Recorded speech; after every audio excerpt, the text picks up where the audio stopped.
শিক্ষার্থীরা কেমন আছো তোমরা? আশা করি সবাই ভালো আছো আর ভালো থাকবে, এটা হচ্ছে আমাদের কামনা। আবারও তোমাদেরকে আমার ইংরেজি ক্লাসে স্বাগত জানাচ্ছি। তোমাদেরকে পড়াচ্ছিলাম ইংরেজি ফার্স্ট পেপার থেকে ইউনিট টু এর মূলত আমি সায়েন্টিফিক ব্রেড থ্রোস নিয়ে কথা বলছিলাম, যে বৈজ্ঞানিক সাফল্য গাথা, এটা নিয়ে কথা বলছিলাম। এর মধ্যে এখন দেখো আমি যে বিষয় নিয়ে কথা বলবো তা হচ্ছে ক্লিন এনার্জি। খেয়াল করো, while many alternatives to fossil fuels have been investigated, there is still quite a way to go before mankind's energy supply is completely renewable. As of today, about 85% of all energy comes from fossil fuel. The reasons clean energy is considered to be important is because fossil fuel aren't expected to last much longer. They pollute the environment and they have lead to tension between nations. তাহলে এতটুকুর বাংলা খেয়াল করো।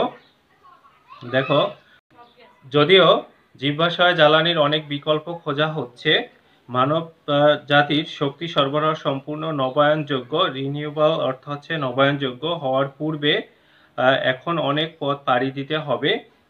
যেমন বর্তমানে সমস্ত শক্তির 85% জীবাশ্ম জ্বালানি থেকে আসে, যে কারণে বিশুদ্ধ জ্বালানির কথা গুরুত্বপূর্ণ বলে বিবেচনা করা হচ্ছে। তা হলো জীবাশ্ম জ্বালানি বেশি দিন স্থায়ী হবে না, এগুলো পরিবেশের দূষণ ঘটায় এবং এগুলো বিভিন্ন জাতিকে উদ্বেগের দিকে নিয়ে গেছে। তার মানে এই সব কারণেই মূলত ক্লিন এনার্জির কথা চিন্তা করা হচ্ছে। এরপরে দেখো, এরপরে হচ্ছে the reason clean energy is hard to come by is that we have spent the past 150 years dependent on oil and it's quite difficult to make the switch. তার মানে দাঁড়াচ্ছে যে আমরা বিগত 150 বছর তেলের উপর নির্ভর করে তা নিঃশেষ করেছি এবং এই অবস্থায় পরিবর্তন করা সত্যিই কঠিন। তার মানে হচ্ছে সুইচ মানে এখানে কি বন্ধ করে দেওয়া বা সে ই করে দেওয়া, মানে নিঃশেষ করে দেওয়া, সুইচ অফ করে দেওয়া। তারপরে সাম have been suggested that the technology for producing vast amount of clean energy already exists but is being suppressed by big oil companies. However, several European countries have produced considerable amount of clean energy. Current method of clean energy include wind, solar, geothermal, tidal, তারপরে হচ্ছে hydro power, nuclear, biofuel. এখন খেয়াল করো, এগুলো অর্থ হচ্ছে কেউ কেউ মনে করেন যে ক্লিন এনার্জি উৎপাদন করার মতো প্রযুক্তি ইতিমধ্যে তৈরি হয়েছে, কিন্তু বৃহৎ তেল কোম্পানিগুলো তা ধামাচাপা দিয়ে রেখেছে, সাপ্রেসড করে মানে দমিয়ে রাখা বা ধামাচাপা দেওয়া রেখেছে। যাই হোক না কেন, ইউরোপের কয়েকটি দেশে উল্লেখযোগ্য পরিমাণে বিশুদ্ধ জ্বালানি বা ক্লিন এনার্জি উৎপাদন করা হচ্ছে। বিশুদ্ধ জ্বালানি বা ক্লিন এনার্জি সাম্প্রতিক পদ্ধতিগুলোর মধ্যে রয়েছে বাতাস, যেটা হচ্ছে গিয়া একটু খেয়াল করো, উইন্ড, সোলার থার্মাল, তার মানে হচ্ছে গিয়া ভূতাপ, টাইডাল মানে স্রোত, তারপরে হচ্ছে হাইড্রো পাওয়ার, যেটা হচ্ছে জল শক্তি, তারপরে হচ্ছে নিউক্লিয়ার, আণবিক, তারপরে হচ্ছে বায়োফুয়েল, জৈব জ্বালানি। এগুলো মূলত ক্লিন এনার্জির মধ্যে পড়ে। তাহলে এখানে যে বিষয়টা নিয়ে আমরা কথা বললাম যে আমরা জীবাশ্মের উপর নির্ভর করে তা ধীরে ধীরে শেষ হয়ে যাচ্ছে, এই জন্য ক্লিন এনার্জির কথা চিন্তা করা হচ্ছে। আর আমরা 150 বছর যাবৎ মূলত তেলের উপর নির্ভর করে আসছি। ক্লিন এনার্জি হঠাৎ করে আসলে অ্যাপ্লাই করা, এটা ওই বড় বড় তেল কোম্পানিগুলো তা ধামাচাপা দিয়ে রাখার চেষ্টা করে। তারপরও ইউরোপিয়ান কিছু কান্ট্রিতে ক্লিন এনার্জির ব্যবহার অলরেডি শুরু হয়েছে। আর ক্লিন এনার্জির পদ্ধতিগুলোর মধ্যে যেগুলো রয়েছে বাতাস, সৌর, ভূতাপ, স্রোত, জলশক্তি, আণবিক, জৈব জ্বালানি, এগুলো। এরপরে দেখো, কিওর ফর ক্যান্সার। খেয়াল করো, cancer is one of the deadliest diseases of the modern era. Ever since the days of Hippocrates, People have been searching for a cure. Cancer is similar to the common cold although there are many ways to treat it. Modern medicine is still yet to come up with a cure. খেয়াল করো, আধুনিক কালের মরণ ব্যাধিগুলোর মধ্যে cancer হচ্ছে অন্যতম। হিপোক্রাটস এর সময় থেকেই মানুষ একটি প্রতিষেধক খুঁজছে। ক্যান্সার সাধারণ সর্দি ঠান্ডার মতোই, যদিও এটা চিকিৎসা করার অনেক পথ আছে, তবুও এটা চিকিৎসা করার জন্য এখনো কোনো আধুনিক ওষুধ প্রস্তুত করা হয়নি। আধুনিক ওষুধ প্রস্তুত করা তৈরি, দ্যাট মিনস আধুনিক ওষুধ প্রস্তুত হয়নি।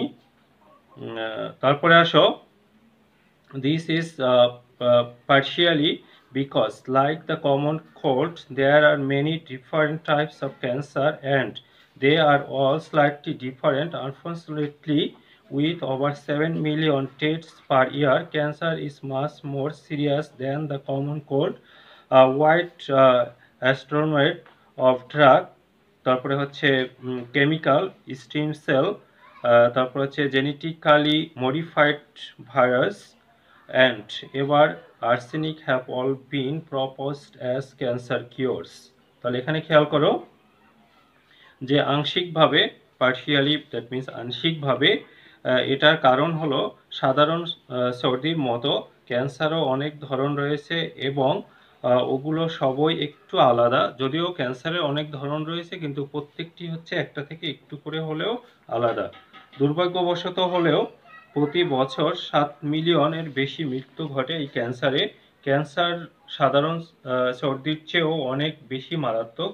ঔষধ, রাসায়নিক পদার্থ, স্টেম সেল, জিনগতভাবে বিষয়িত ভাইরাস এবং এমনকি আর্সেনিকের রকমারি সমাবেশ ক্যান্সার চিকিৎসার জন্য প্রস্তাব করা হয়েছে।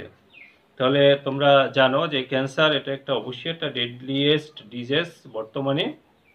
এটা একটি মরণাত্মক ব্যাধি। একটা কথা আছে, ক্যান্সারের নেই আনসার। যাই হোক না কেন, এই ক্যান্সার এটারও বিভিন্ন ধরনের ধরন রয়েছে, প্রত্যেকটি হচ্ছে একটা থেকে একটু করে হলেও আলাদা। এটার সেই দেখা যাচ্ছে যে হিপোক্রাটসের সময় থেকেই ক্যান্সারের জন্য প্রতিষেধক খোঁজা হচ্ছে, কিন্তু এখন পর্যন্ত হয়নি। এই ক্যান্সারে মূলত দেখা যাচ্ছে যে এটা মানুষ যদি জয় করতে পারে, এর প্রতিষেধক বের করতে পারে, তাহলে অবশ্যই বিজ্ঞানের ক্ষেত্রে হবে এটা বড় ধরনের একটি সাফল্য। তোমাদেরকে যে বিষয়টা নিয়ে বলছি যে এখানে কিন্তু একটা কথা আছে, scientific breakthroughs we are waiting for one. আমরা অপেক্ষা করতেছি, তার মানে হচ্ছে আমরা এগুলোর জন্য রিমিডি খুঁজতেছি এই রোগের বিরুদ্ধে, কিন্তু আমরা এখনো সফল নই। তবে অনেকটা ক্ষেত্রে কিছুটা হলেও অ্যাডভান্স হওয়া হয়েছে, এই জন্যই এগুলোকে বলা হচ্ছে যে উই আর ওয়েটিং ফর। এখন একটু খেয়াল করো, এই এখানকার যে লিসন 3 এর যে শব্দগুলো, যেগুলো হচ্ছে একটু কঠিন শব্দ, আমি অর্থ বলে দিচ্ছি। দেখো, প্রথমতই আসো ডেফিনেশন।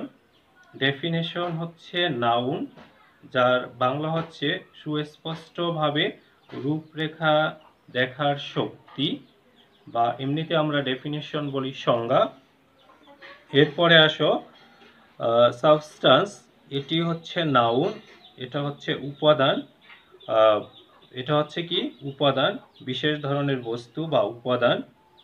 তারপরে হচ্ছে অর্গানিজম, এটা হচ্ছে নাউন, জীব সত্তা। তারপরে হচ্ছে জেনেটিক, এটা হচ্ছে অ্যাডজেক্টিভ, এটা হচ্ছে জিন বা বংশগতি সম্বন্ধীয় কিছু, জেনেটিক। এরপরে হচ্ছে তারপরে আসো ইনফ্যান্সি। অ্যাকচুয়ালি ইনফ্যান্ট অর্থ শিশু, এখানে ইনফ্যান্সি অর্থ হচ্ছে শুরুর দিকে, এটা হচ্ছে নাউন। তারপরে আসো ফটোটাইপ। এখানে ফটোটাইপ এটি নাউন এবং ফটোটাইপ অর্থ হচ্ছে নমুনা বা মূল নমুনা যেটা বলা হয়। এরপরে আসো কনসেপ্ট, এটা হচ্ছে নাউন, ধারণা। তারপরে আসো এখানকার কলোনাইজ। কলোনাইজ এটা হচ্ছে ভার্ব, কলোনাইজ এটা হচ্ছে ভার্ব, কোনো স্থানে উপনিবেশ স্থাপন করা। তারপর আসো অ্যাচিভেবল, এটা হচ্ছে অ্যাডজেক্টিভ, এটা হচ্ছে অর্জন যোগ্য। এরপরে দেখো, এরপরে আসো ব্যারিয়ার। ব্যারিয়ার হচ্ছে নাউন, এটা হচ্ছে প্রতিবন্ধক, ব্যারিয়ার। তারপরে আসো রিনিউয়েবল, এটা হচ্ছে অ্যাডজেক্টিভ, নবায়নযোগ্য, রিনিউয়েবল। এগুলোই হচ্ছে। এছাড়া আছে ডেডলিয়েস্ট, এটা হচ্ছে মরণাত্মক, এটা সুপারলেটিভ ফর্ম। এগুলোই হচ্ছে মূলত এখানকার সবচেয়ে কঠিন শব্দ। আশা করি তোমরা এই লিসন বুঝতে পেরেছো। এরপরে এখানকার যে কোশ্চেনের আনসারগুলো আমি দিব। করো ইউনিট 2 এর লিসন 3 এর 3 নাম্বার, তোমাদের টেক্সট বইয়ে 3 নম্বরে হচ্ছে কোশ্চেনগুলো। কোশ্চেনগুলোর আনসার একটু দেখে নাও। 3 এর এ নাম্বার কোশ্চেন, এ নাম্বার কোশ্চেন হচ্ছে ওয়াই আর ডিএনএ computers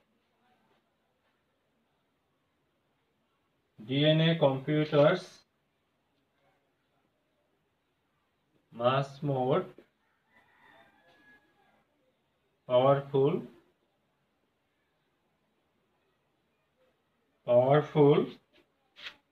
than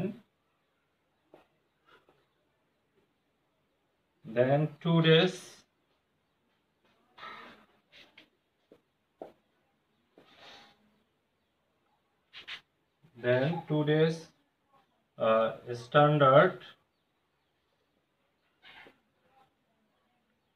computers। বাংলাটা কি তাহলে দেখো, কেন ডিএনএ কম্পিউটার বর্তমান, কেন ডিএনএ কম্পিউটার বর্তমানের আদর্শ কম্পিউটারের থেকে অনেক বেশি শক্তিশালী হবে। তার মানে হচ্ছে বর্তমান যে কম্পিউটার তার চেয়ে ডিএনএ কম্পিউটার কেন বেশি শক্তিশালী হবে। তাহলে আনসারটা একটু দেখে নাও। আনসার হচ্ছে DNA computers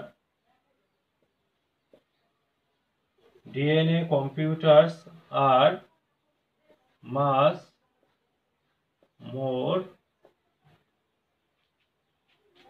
powerful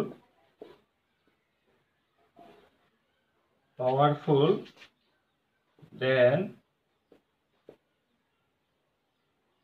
today's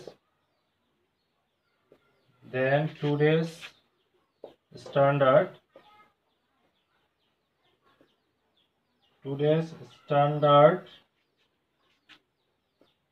computer।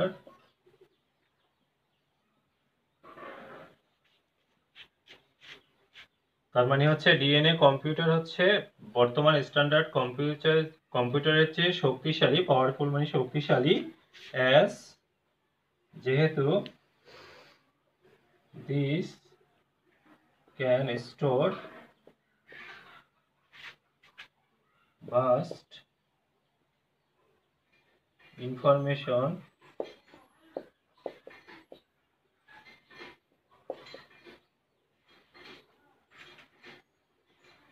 in a limited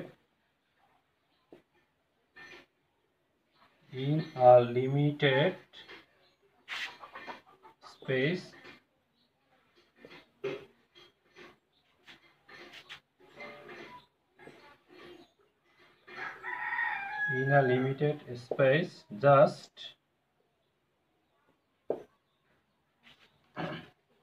1 milligram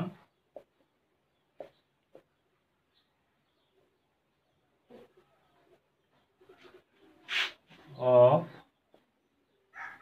DNA will be capable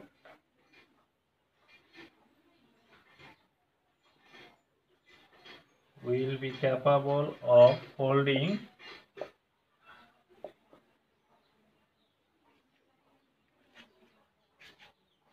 all the printed materials, all the printed materials in the world. তাহলে খেয়াল করো যে DNA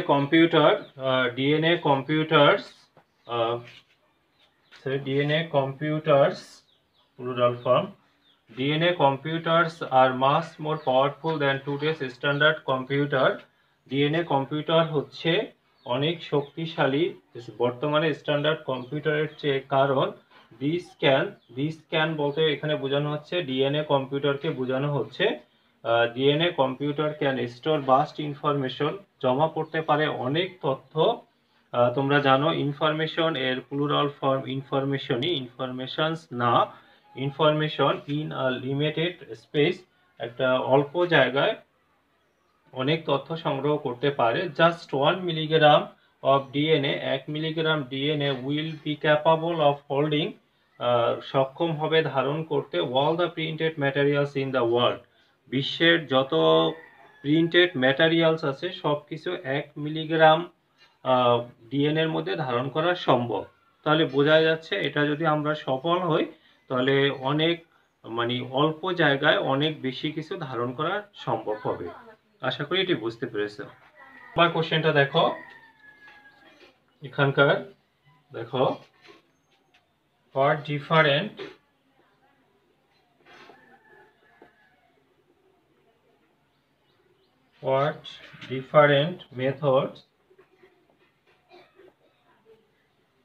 different methods of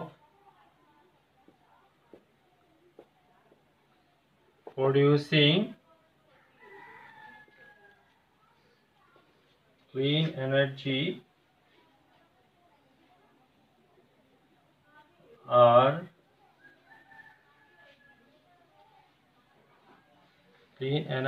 are being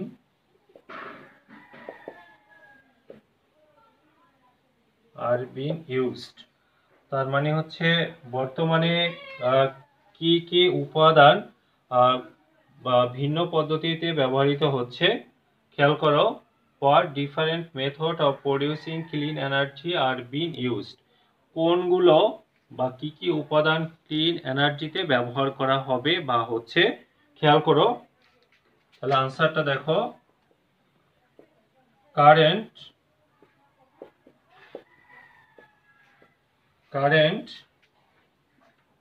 method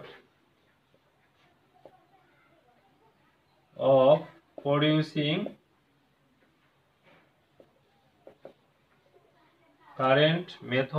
বর্তমানের পদ্ধতি of producing clean energy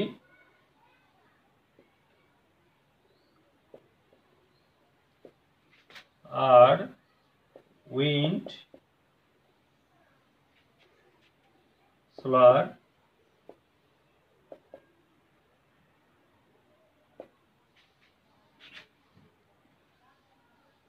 geothermal,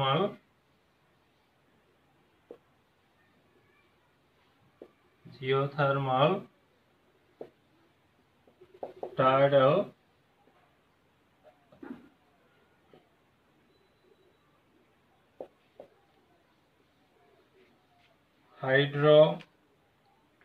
hydropower,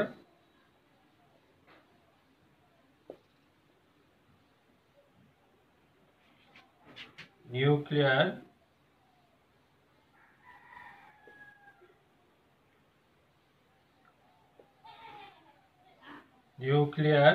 and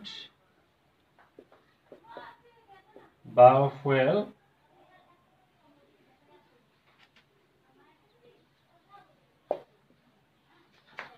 তাহলে কি কি বর্তমানে কোন কোন মেথড গুলো ব্যবহৃত হচ্ছে দেখো। Current method of producing nuclear energy, বর্তমানে নিউক্লিয়ার এনার্জি ব্যবহারে দ্যাট মিনস উৎপাদন করতে যে পদ্ধতি ব্যবহার হচ্ছে তা হচ্ছে উইন্ড, সোলার, তারপর হচ্ছে geothermal, tidal, hydro power, nuclear এবং বায়োফুয়েল।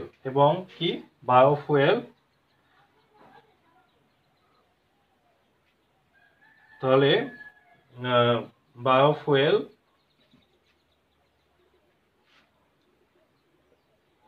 নিউক্লিয়ার এবং কি বায়োফুয়েল। তাহলে তোমরা আশা করি এই কোশ্চেনগুলোর আনসার বুঝতে পেরেছো, ভালো করে দেখে নাও। দুটো কোশ্চেনের আনসার দিলাম। আজ এ পর্যন্তই, সবাই ভালো থাকো, সুস্থ থাকো।